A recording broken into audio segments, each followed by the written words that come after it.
தட்டக்காய் பொரியல் பண்ணுறதே ரொம்ப ரேராக இருக்கும். பட் இதில் நிறைய ஹெல்த் பெனிஃபிட்ஸ் இருக்குது. இது சுகர் பேஷண்ட்ஸ்க்கு ரொம்ப நல்லது.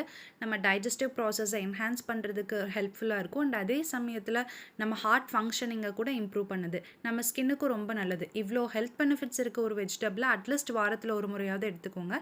இதை ரெடி பண்ணுறதுக்கு ஒரு கடாயில் 2 டேபிள் ஸ்பூன் ஆயில் ஆட் பண்ணிக்கோங்க. கூடவே 1 டீஸ்பூன் கடுகு, 1 டீஸ்பூன் உளுந்தம்பருப்பு, 1 டீஸ்பூன் கடலைப்பருப்பு ஆட் பண்ணி நல்லா பொரிய விடுங்க. கடுகு உளுந்தம்பருப்பும் நல்லா பொரிஞ்சதும் இது கூடவே ஒரு பெரிய சைஸ் ஆனியன் நீட்டை வாக்கில் கட் பண்ணி ஆட் பண்ணிக்கோங்க. அது கூடவே ஒரு கொத்து கருவேப்பிலை ஆட் பண்ணி நல்லா வதக்கிக்கோங்க. அது கூடவே காரத்திற்கு ஒரு 2 வரமிளகா ஆட் பண்ணியிருக்கேன். இப்போ வேக வச்சுருக்க தட்டைப்பயிரை இதில் ஆட் பண்ணிக்கோங்க. தட்டைப்பயிரை தண்ணியில் கொஞ்சமாக உப்பு போட்டு வேக வச்சு எடுத்துக்கோங்க. இந்த ஸ்டேஜில் ஆட் பண்ணுறது கரெக்டாக இருக்கும். இப்படி நீங்கள் வேக வச்சு எடுத்துட்டீங்க அப்படின்னா கேஸ் வந்துட்டு இருக்காது.